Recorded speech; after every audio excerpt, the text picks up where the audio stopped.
Hello and welcome. Wake up, rise and shine. This is the life-changing show because this show is definitely going to change your life. I'm Navish, your host, and with me is my Wasim, psychologist, therapist, trainer, and a life coach.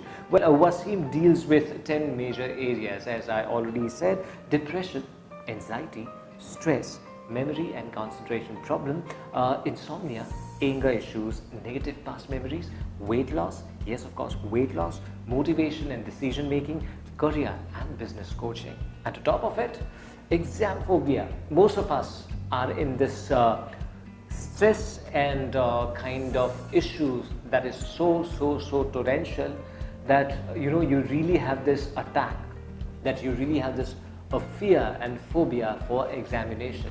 Now this particular episode is customized for all the students, and to all the students, by students I do not necessarily and primarily mean the school students. It can be college students, a PhD scholar, or those who consider themselves student in the walk of their life. This particular episode is also designed for the parents, for the guardians, for the teachers, for the philosophers, for the guide. So stay tuned. Wasim, welcome on board. Exam phobia. This exam, the word exam itself creates a stress and a phobia to many students. For example, if I have to be really honest, yes, me too. I also had that same kind of experience when I was in school. I especially have fear and phobia for mathematics, and whenever this particular exam I had to appear for maths examinations, arithmetic examinations, I already have start having this sense of phobia. So exam phobia, how to get rid of it, let's discuss. This will be definitely a beneficial episode for the student community, for the guardians, for the parents, for the people all around, right? Yeah, to over exam phobia, the first thing every student, every teacher, every parent must realize: exams are not the answers for your life. Exams are not life. Your examination is not life. First thing to understand: examination is not life. Wake up. As I say always, wake up, wake up, wake up. Allow your subconscious mind to wake up right now and hear me loud and clear. Examination is not life. We have associated our pride, our self-esteem, our vigor, our sense of recognition with the marks that we attain through examination. But that is absolutely not true, and that is the reason why, that is exactly the reason why we get stressed the moment we hear the word examination. Examination is merely a test of your memory and your understanding of the concept. Examination is merely a test of your memory and understanding of the concept That you have learned. that you have learned. That's it. That's it. That's it. That's all. Examination is not associated with your self-esteem. Examination is not associated with the kind of person you are. Examination is not associated with your abilities. Examinations are not associated with your social status. But we have associated it socially, morally, psychologically, and that is basically the fundamental reason why every time a student fails or doesn't do well in the examination, the student thinks of all the unthinkable that they could do to themselves. They start hating themselves. Some even plan to commit suicide. In fact, people commit suicide, students commit suicide only because they have failed in the examination. They say, what will happen to me now? What will happen to the pride of my parents? What will people say? Yeah, what will people say? How will they perceive my parents? What will happen to me? Look, examination is not life. If you can get it, if you understand that, I think your stress will immediately go away. Examination is not life. You look at anybody who has done extremely well socially, financially, or say psychologically, they have not taken examinations so seriously. They have not. We can cite such examples. Yes, be focused. Be focused about your studies, but do not take it so seriously. Do not stigmatize it with your social status, because people think if I lose out on the examination, my social status would fall. Even I have seen parents telling their kids, Look, if you don't do well, what will happen to me in my community? My people in my colleague, my business partners, my friends would say, my son has failed, so please don't fail me, my son. Do well in your examination, because I would give you everything. If you do well, I'll give you a bike, I'll give you a mobile phone. Please pass and do well. So they are putting the kids in the rat race rather than making them realize examination is only a process of learning. You look at Dhirubhai Ambani, for example. As an example, did he do well in his examinations? You look at Sachin Tendulkar, for example, as an example. Was he a great student in terms of his studies? No, but he was a great learner of sports. That's why he's a genius. Dhirubhai Ambani was a great learner of business. That's why he's a tycoon. So you look at anybody, a genius. Einstein, for example, not just Einstein, you look at Thomas Alva Edison. He had issues with learning. He had learning disability. In fact, Einstein had same issues in his school days, but they were the geniuses. So you have your genius, discover your genius. Examination or schooling is only a process for you to learn, so that you can thrive, you can achieve, so that you can go ahead and fulfill your dreams and have a fulfilled life. You know what, while this morning I was taking a stroll down the lane, I heard two ladies, they were carrying their kids back from school, and one of the gentle ladies, she spoke to another gentle lady that I bit my son today because he really didn't do well in the exam, and second thing is that he couldn't memorize well. So how many times do I have to put the effort of making him learn the things and making him memorize? So I got so angry that I slapped him, and I was like literally taken aback. I mean, this is the scenario. Do you think by doing that she is installing a good value in the mind of the child? Rather, she is creating terror for the child. The child would rather deteriorate after that. Because he would have the stress inside. Exactly. If I don't do well in the examination, she would punish me. So what should I do? Then he will look for perfection. Every time the child is not perfect, he will feel or she will feel that I'll be punished. In that process, their focus would get diluted, the mindset would be poor, and the child becomes depressed. Why are so many kids depressed and rebellious against their parents? Because the parents just keep on telling, study, study, study. You have to study, you have to do well in the examination. If you do well in the examination, you will have a wonderful life. I'm sorry, no. There are so many students who do so well in the examination, but end up in the morgue. They commit suicide. They just are not successful, quote unquote, in their lives. But they were great students, but I think they were bad learners. We should produce great learners. So first thing we should do is to disassociate this concept that examination means life. Examination is not life. Examination is not a sign of your social status. Examination is just a test of your memory and your understanding of the concept. And the moment you can do that, the moment you do that, you would start to relax. You will start to relax. You'll feel that I'm here to learn. I'm not just here to mug up. That's why so many students, they don't study throughout the year. They're not in love with the learning. What they do, just before the examination, 1 month or 2 months before the examination, they would start to hog everything.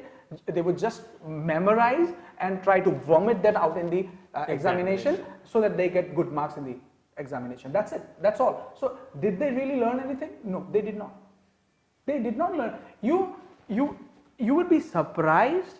There are so many students who did so well in their so and so subject, but if you ask anything conceptually regarding the subject, they won't be able to tell you anything. But there are students who, quote unquote, did not do extremely well in their examination, but they have such great understanding about the topic that you can talk to them about anything relating to that topic, and they would, because they have understood it.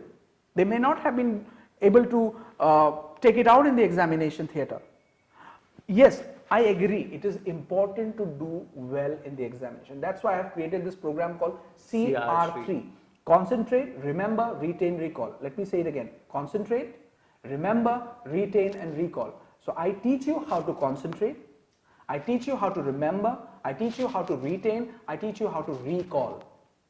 So it's called PKP also, putting it inside, keeping it and pulling it out. Okay. It is, let me just give you a wonderful metaphor here. Let's say I have a bottle and you are trying to put water inside, but but it is closed. You know, the mouth of the bottle is being closed, and if you try to put the water inside, what would happen? Would it go in? No, it will spill. Yes, it would spill off because it is not open. So concentration is like you have to first open the mind. Then you have to put the water in. Let's say the water is nothing but the knowledge, and that bottle is your brain or your mind, and you're trying to put the knowledge inside. First you have to open it. So you have to create the curiosity for the subject. Absolutely. So once you open it, then you put it inside. That is, putting it inside is remembering. So you have to know how to remember. Yes, it's true, you have to learn how to remember.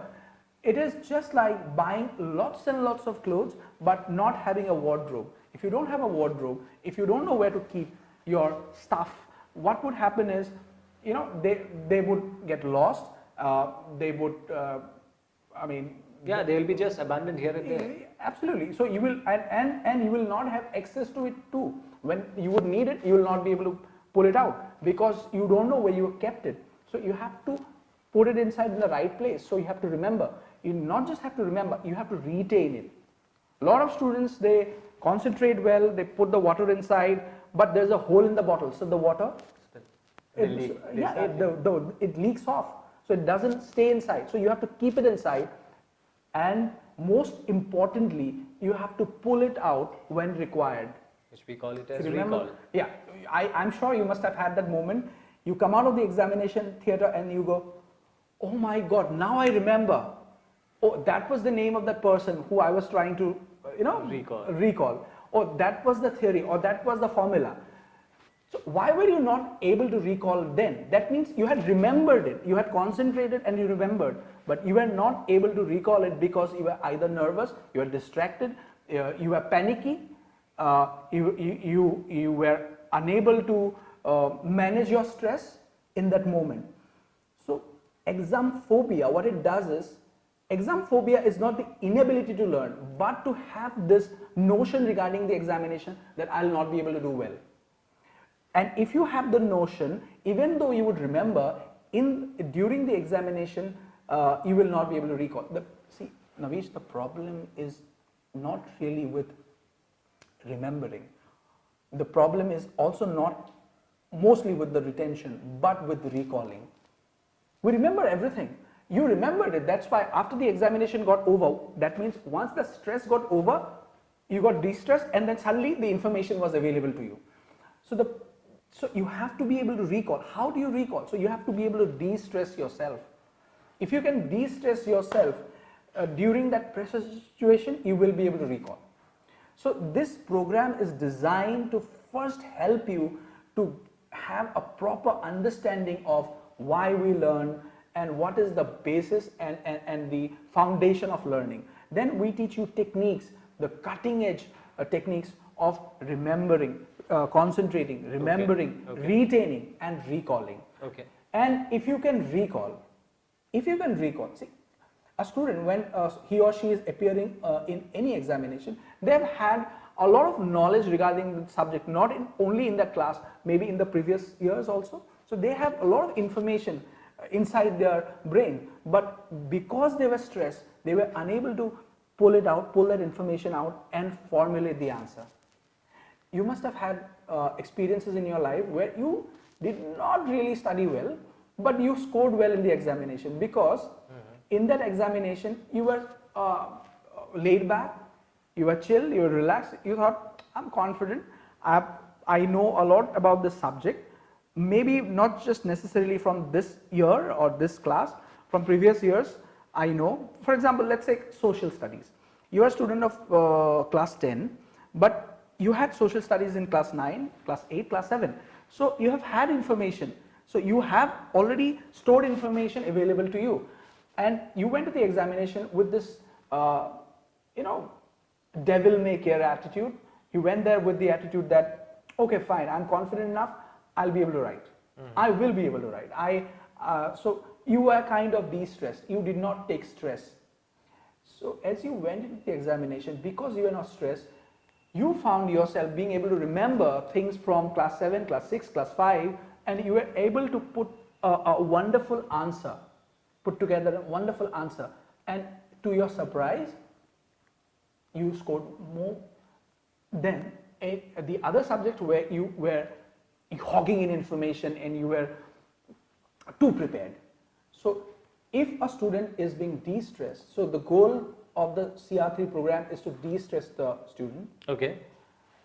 to make the student confident, teach them the techniques of remembering, retaining, recalling and concentrating, and making them absolutely resolved, focused and confident that they can perform. And once you have the belief, your memory works on your belief. If you have the belief that you will be able to remember, your brain would be on your side. Great then. Let's do one thing. We'll take a short commercial break and then we'll be right back.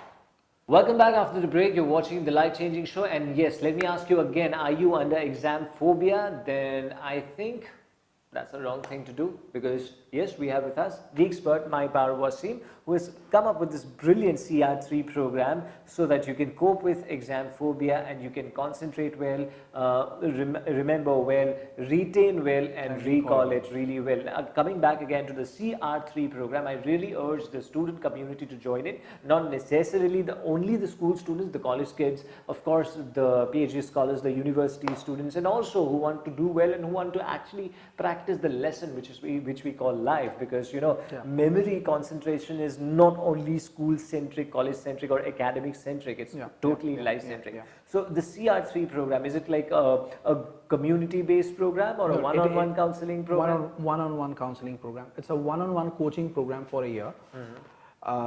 As you rightly said, it is not just for the students who are a PhD student or a school student.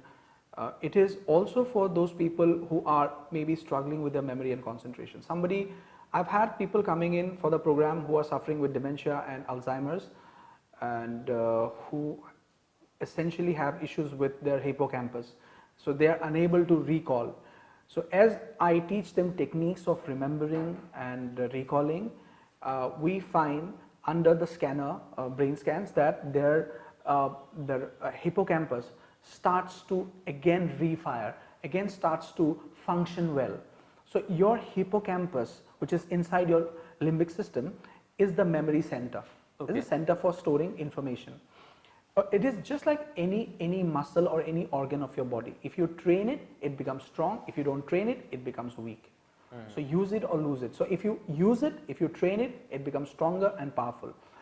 Yes, we need the capacity to recall. Yes, we need the capacity to remember. Yes, we need the capacity to retain information and concentration, because unless we have these skills, we will not be able to learn and reprocess information and to see.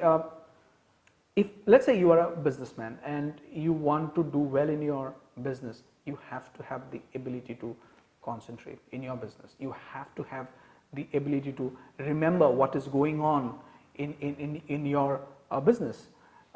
What is going on, you have to know the facts and figures of the business. And let's say you are a salesperson, so you have to have the concentration. I have had salesmen coming in attending the program. I've had teachers coming in attending the program. I have had parents coming in and attending the program, because they realize that for them it is important to have the skill of concentration. Concentration and paying attention is the key in transforming your life. So they realized it. People come to me. It is also essential for you to retain information. If you cannot retain information, you may be exposed to a lot of information, but if you can't retain information, then you will not be able to, you would have nothing to recall. For example, this interview, to conduct that interview, you had to form sentences inside your brain, you had to think of some things, correct? But if you were not able to retain that information, and unable to recall and formulate whatever that you wanted to ask me, this show would not have happened. You would not have been here. Am I right? Correct? Yeah. So retention is very, very, very important. I have seen students who say they study for hours and hours and hours, they concentrate, they remember as well, but after a few days they start to forget. Yeah. Yeah, forgetfulness, one of the major issues of student. I'm especially talking about those who concentrate and they devote many hours into their studies, but they keep on forgetting because they are unable to retain. So there is something called concentration span and there is something called remembering span. So you have to know for how long can you concentrate. You have to know for how long can you retain information inside. For everyone it is different. Let's say I learned something and I can retain that information, a new learned information, I can retain it for 3 days. So if I revise or recall that information on the 4th day, I'll not be able to have the full information being recalled. But if I do it within 2 days, because my retention ability is for 3 days only, within 3 days if I revise it, then what would happen is that this information that I had learned would become imprinted in my hippocampus, and the cortical pathways, the neurons that fire together, they wire together. So the more I practice, the more I recall, I'll be able to have the recalling ability coming in. But how often should you recall? For you it would be different, for me it would be different, for everyone it is different. So a student must realize within how many days they should revise. So that is why the program is tailor-made. So we first diagnose the student, we understand their concentration span. Your concentration span might be 45 minutes, as long as 45 minutes, and my concentration span might be 5 minutes. But that doesn't mean that I'm a poor student. It only means the mouth of my bottle is small and your mouth of the bottle is bigger, but the capacity is same. If yours is 1 liter, mine is also 1 liter. That the capacity is same, but the mouth to take in is smaller. So if my concentration span is less, so I should devise my studies accordingly. So let's say a student whose concentration span is only 5 minutes and you make them study for 5 hours. After 5 minutes they'll start to daydream, and then you would blame them as being a poor student, but they are not. You have not really understood their concentration span. Remembering techniques, for example, every one of us are different, so we learn differently. Somebody might be highly visual, somebody might be highly auditory, somebody might be very kinesthetic. So they learn by doing, some learn by hearing, some learn by seeing. So if your style of learning essentially is by learning through seeing, through visual, and I teach you merely by talking to you, that is not going to work for you. So I have to understand what is your preferred style of learning. So that is diagnosed and understood. Then I also have to understand how long is your concentration span. Then I have to understand how good are you in recalling. What's your style of recalling? Okay. Everybody has a different style of recalling. Some are recall through olfactory sense, through their sense of smell. So we have, it's surprising for a student how, sense of smell with my studies, exactly. How is it connected? It is connected.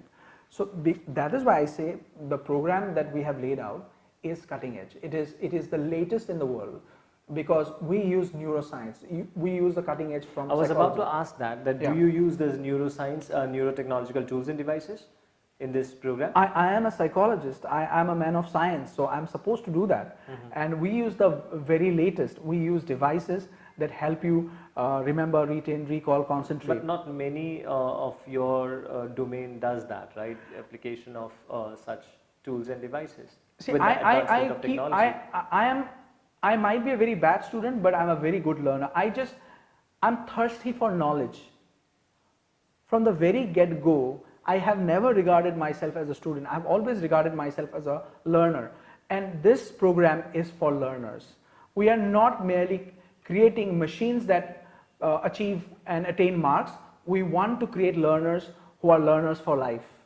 So do you think we are like a deficit of a value-based education as well? That's a very good question. For that, I encourage all of you to think, are we really in a situation when we are really understanding the student, or we are simply doing a generalized education? Because education should be tailor-made. It should be individual specific rather than being general. If you look at a class of say 50 students in a classroom, not everybody's learning style is same. Yeah, because now the teacher is teaching all of them in the same style. So some of them are, even though they are in the classroom, they are not there because the teacher is not matching up to their preferred style of learning. The teacher is not understanding what is the style of learning of the student.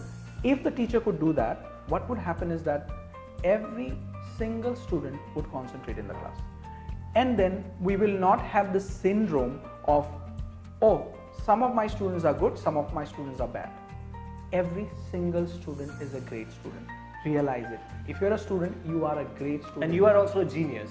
Just understand that. You cannot not be a genius. All of us are geniuses. Exactly. All of us are genius. So if you are a student watching right now, I want to tell you one thing, that you are a genius. You are amazing, you're wonderful. Only because you're not scoring well doesn't mean your self-esteem is poor. Only because you're not doing well in your examination doesn't mean you are a bad person, you are a worthless person.